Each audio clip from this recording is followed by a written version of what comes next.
Bonjour et bienvenue pour cette deuxième partie d'exercice sur la photographie d'un robinet pour obtenir des vitesses rapides et des vitesses lentes.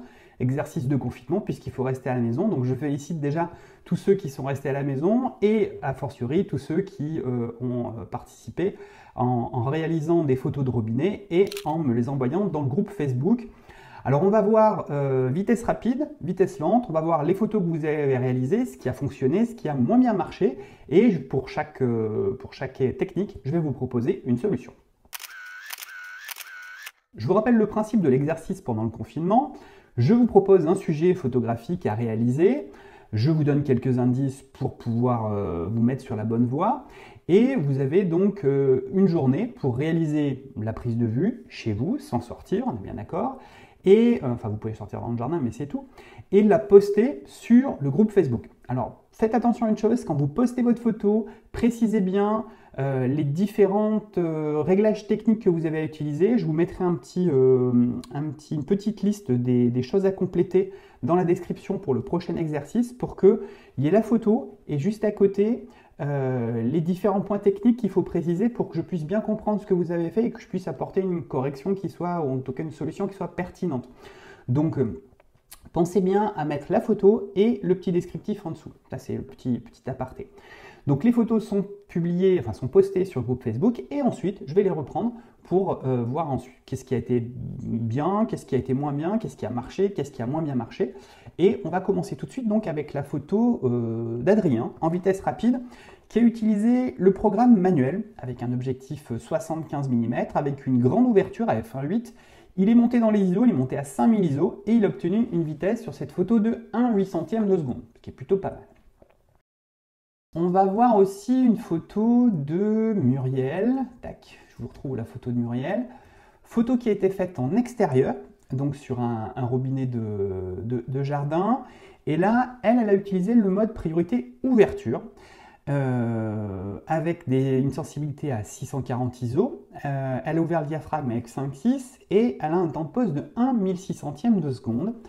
On voit qu'il y a un petit peu de flou sur cette photo, donc je sais pas, ça ressemble à un flou de mise au point puisque le flou est assez homogène. Je pense qu'il y avait un petit souci là-dessus. Sur la mise au point, l'astuce sera peut-être été de bien se mettre sur trépied, de pas bouger du tout, de faire sa mise au point en utilisant le collimateur sur le côté pour aller faire la mise au point sur l'embouchure du tuyau, et ensuite de débrayer la mise au point en étant sur trépied. Du coup, on est sûr que ça bouge, enfin qu'on ne va pas avancer ni reculer. Et là, on peut faire ses photos tranquillement.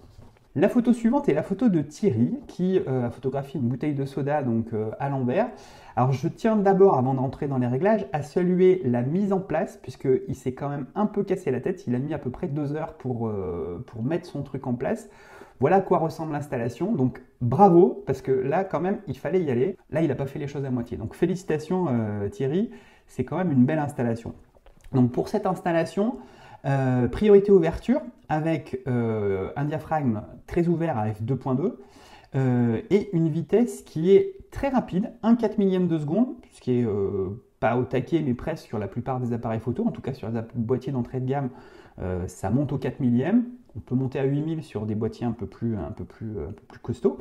Et malgré ça, on n'a qu'une sensibilité à 100 ISO. Là aussi, je reviendrai sur les réglages tout à l'heure. On passe à la photo d'Agnès qui a photographié le robinet en intérieur, qui apparemment nous l'a passé en noir et blanc, ce qui n'est pas si bête, on verra pourquoi.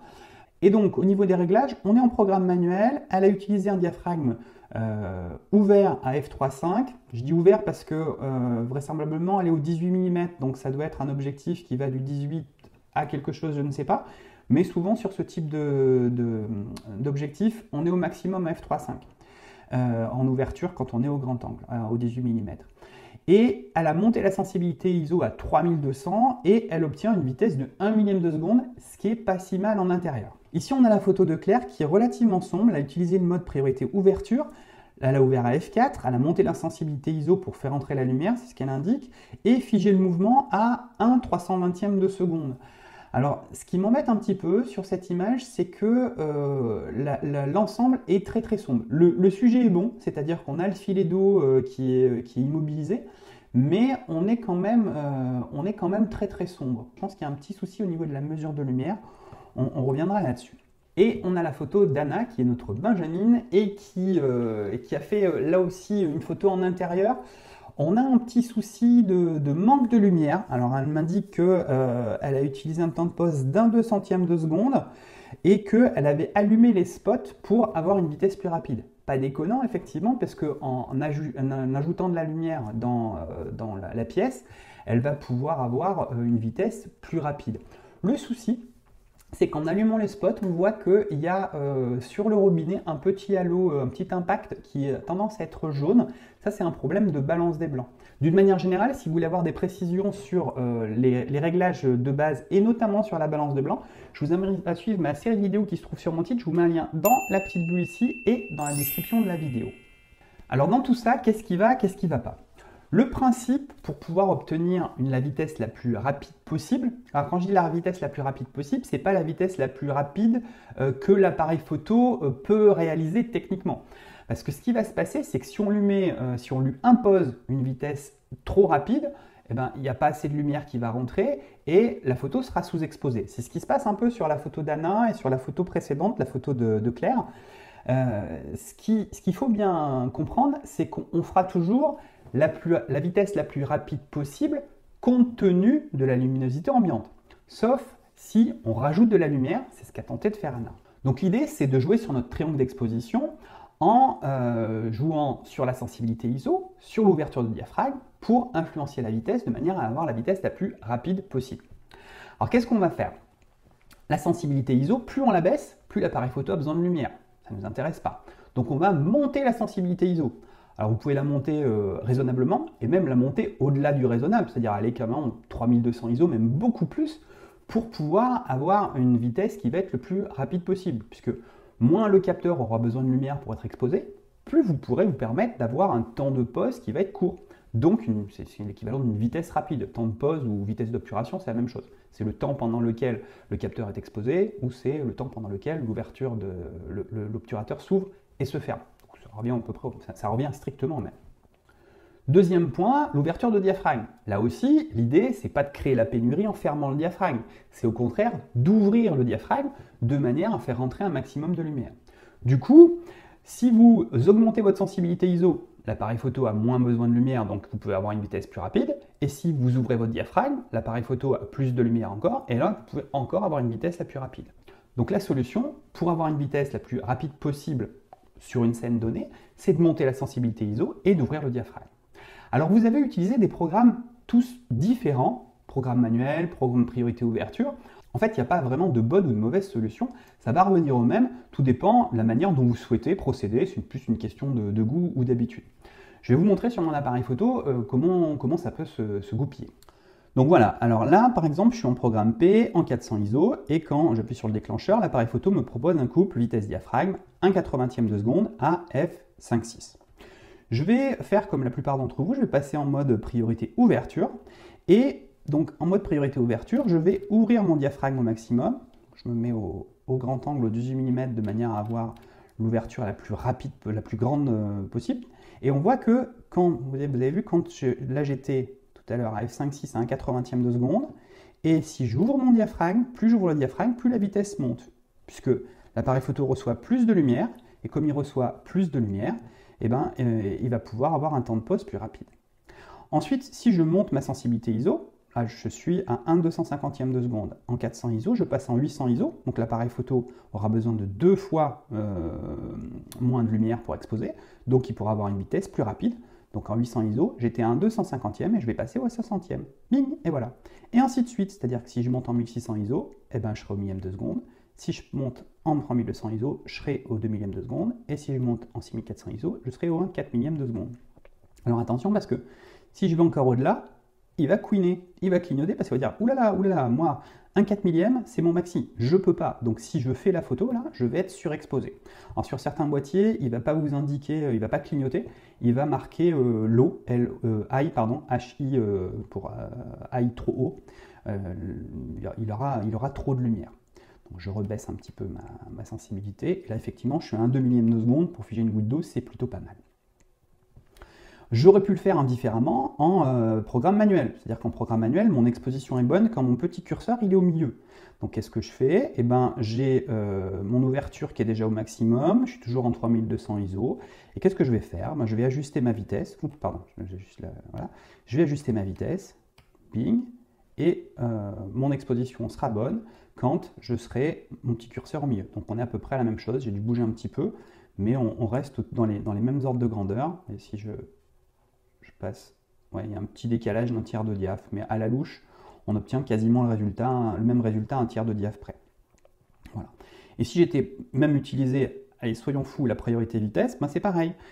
Si je lui dis, allez, vas-y, monte directement en 4 millièmes de seconde, là c'est pareil, il va me dire, oulala, ça va pas, j'ai pas le diaphragme suffisamment grand pour le faire. Donc qu'est-ce qu'on va faire? On va tâtonner, c'est-à-dire qu'on va revenir un petit peu en arrière au niveau de la vitesse, jusqu'à ce qu'il arrête de couiner, voilà. Et là, il arrête de clignoter, ce qui veut dire que en priorité vitesse, on est à 1 demi-millième de seconde à f3.5 en 3200. En priorité ouverture, eh ben, on est toujours à 1 demi-millième de seconde à f3.5 en 3200. Et en programme manuel, on est quasiment pareil, voilà, 1 1600e à f3.5 en 3200.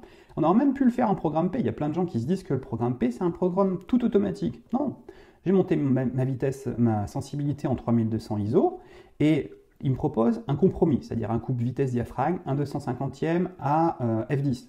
Ben, qu'est-ce que je vais faire? Je vais utiliser la petite molette qui se trouve sur le dessus, là, tac, et je vais faire un décalage d'exposition. C'est-à-dire que quand je vais tourner ma molette, il va ouvrir le diaphragme, et quand on arrive au maximum, et ben même en programme P, on se retrouve toujours sur le même résultat, 1 demi-millième, 3,5 en 3200 ISO. Et voilà le travail. Voilà, le principe pour obtenir une vitesse rapide est assez simple. Si vous voulez avoir une petite piqûre de rappel et garder toujours les réglages sur vous, je vous invite à vous procurer mon Memento Photo. Vous avez tout qui est à la page 66-67 sur les réglages pour la vitesse rapide sur les petites fontaines. Alors si on reprend les photos de chacun pour comprendre ce qui a bien fonctionné et ce qui a moins bien marché, la photo de Thierry, elle est assez rigolote parce que elle a été faite en extérieur et je vous ai dit qu'il fallait monter la sensibilité ISO. Sauf que là, en extérieur, en plein soleil, avec un diaphragme très ouvert de f2.2, et ben, sans ISO, ça suffit pour avoir une vitesse très rapide de 1/4 millième de seconde. Donc il n'avait pas besoin de monter plus que ça la sensibilité ISO. Donc c'est cohérent parce que certes, la sensibilité ISO reste basse, mais elle peut être basse puisque on est en extérieur et il y a beaucoup de lumière en plein soleil. Ce qui ne sera pas le cas si on est en intérieur, où là c'est beaucoup moins lumineux, ou alors si on fait la même photo mais au coucher du soleil ou au tout lever du jour quand la lumière est très faible. La photo de Claire a été faite en priorité ouverture, donc à f4 en 800 ISO, et on obtient 1 320e de seconde. Alors là les gouttes sont pas très détachées, donc c'est difficile, ça serait difficile de voir la différence, mais on aurait pu monter beaucoup plus la vitesse en passant, donc avec le même principe que je vous indiquais tout à l'heure. En 800 ISO, on est à 1 320e de seconde. Si on double la sensibilité, ben on passe à 1 640. Et si on redouble la sensibilité, on va se retrouver autour d'1 1600e de seconde. Et là, ça commence à être suffisamment rapide pour figer les gouttes d'eau. Alors oui, on a une montée en ISO, donc on aura une montée du bruit. Mais c'est pas grave. Le but du jeu, c'est de jouer et de bien comprendre le principe pour obtenir la vitesse la plus rapide possible. Les problématiques de montée en ISO et de bruit dû à la montée en ISO, c'est pas grave. C'est vraiment pour comprendre la mécanique. Donc c'est pas grave si ça fait du bruit. Alors Lottie, elle, m'a envoyé une image pour laquelle elle a utilisé une ouverture de f22 et une sensibilité ISO de 1600. En fait, le problème, c'est qu'on part dans un sens et dans l'autre. C'est-à-dire que monter la sensibilité ISO, bonne idée pour obtenir une vitesse rapide, puisque le capteur a moins besoin de lumière. Par contre, fermer le diaphragme, on crée la pénurie. Donc c'est un petit peu dommage, parce que du coup, elle aurait pu avoir une vitesse beaucoup plus rapide, en laissant la sensibilité ISO à 1600 telle qu'elle était, mais par contre, en ouvrant le diaphragme au lieu de le fermer. Et alors par contre, il y a Hervé qui a trouvé une astuce. Lui, il a utilisé le mode priorité ouverture à f5.6 et il est resté en 200 ISO, donc plutôt une sensibilité relativement basse, surtout en intérieur. Et il a un temps de pause d'1 40e de seconde et malgré ça, il a réussi à fixer une goutte d'eau en l'air. Alors, je me rends compte que j'étais un peu long, donc on va faire la partie sur la vitesse lente demain. Je vous donnerai la solution demain, ça sera une deuxième vidéo, ça laissera un peu le temps à ceux qui veulent continuer à s'exercer sur la vitesse lente de pratiquer. Et petite énigme, comment Hervé a-t-il fait pour fixer une goutte d'eau en plein vol en ayant une vitesse relativement lente, 1/40e de seconde, en gardant une sensibilité relativement basse en intérieur? Mystère. Je vous invite donc à essayer de trouver la solution en le postant ici dans les commentaires ou dans le groupe Facebook. Et là aussi, on essaiera de commencer demain par la solution à cette question avant de passer aux vitesses lentes, donc à la correction des vitesses lentes. Voilà, je vous dis à demain, restez chez vous, portez-vous bien, prenez soin de vous et continuez à faire des photos dans votre maison.